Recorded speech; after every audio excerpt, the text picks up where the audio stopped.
Assalamualaikum warahmatullahi wabarakatuh. Sebelumnya, perkenalkan nama saya Ina Triharyanti dengan NIM 080412824299.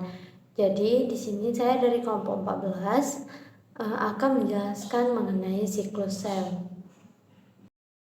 Jadi, apa sih itu siklus sel? Siklus sel merupakan program sel untuk perkembangan atau proliferasi dan pertumbuhan. Siklus ini diregulasi oleh beberapa protein yang memegang peran penting dalam menentukan waktu dan urutan yang tepat dan berbagai kejadian yang melibatkan perbaikan kromosom, duplikasi, dan separasi. Berdasarkan aktivitas selulernya, siklus sel dibagi menjadi dua tahap. Yang pertama itu interfase dan tahap M atau mitotik. Interfase terdiri dari 4 tahap yaitu G1 dan GO, sintesis dan G2. Sedangkan tahap M terdiri dari proses mitosis dan sitokinesis. Pada tahap M, sel difokuskan pada aktivitas yang diperlukan untuk pembelahan siklus sel. Siklus sel ini memiliki peran penting bagi kehidupan sel karena di sini terjadi pertumbuhan dan perkembangan sel yang akan terjadi lebih lanjut ke depannya. Jadi, pembahasan mengenai siklus sel ini bertujuan untuk membahas secara singkat mekanisme pengontrol siklus sel, khususnya pada tahap interfase. Baik, pada gambar di samping ini merupakan gambar siklus sel. Yang pertama itu ada G1 atau gap 1 atau first gap.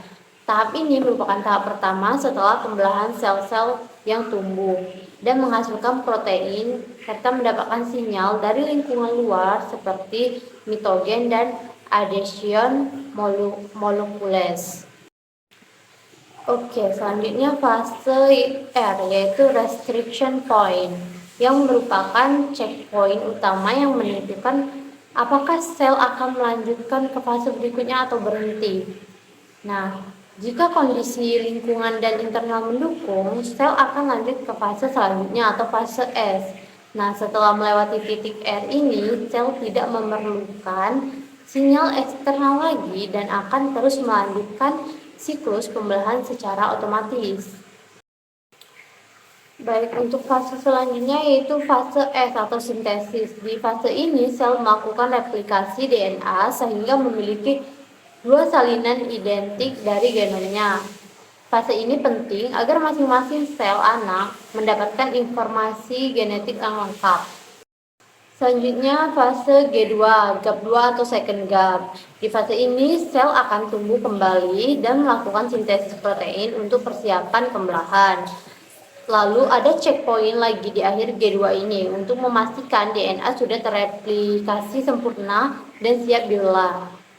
Dari fase G2 tadi masuklah ke fase M atau mitosis. Nah, di fase ini sel membelah menjadi dua sel anak yang identik. Setelah sel mitosis, sel bisa masuk kembali ke G1 dan mengulangi siklus atau masuk ke fase yang namanya istirahat.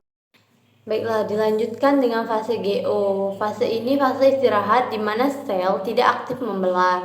Pada fase ini biasanya ditempati oleh sel yang sudah terdiferensiasi atau dalam kondisi khusus, misalnya cedera. Nah, dalam keadaan tertentu, sel di fase GO ini bisa masuk kembali ke dalam siklus sel. Oke, dari penjelasan yang telah saya jelaskan tadi, dapatlah kesimpulan bahwa siklus sel ini merupakan program sel untuk perkembangan dan pertumbuhan. Berdasarkan aktivitas selulernya, siklus sel ini dibagi menjadi dua tahap, yaitu interfase dan tahap M. Interfase ini terdiri dari 4 tahap, yaitu G1 dan GO, sintesis dan G2. Sedangkan tahap M ini terdiri dari proses mitosis dan sitokinesis. Siklus sel ini sangat penting untuk menjaga kestabilan genom.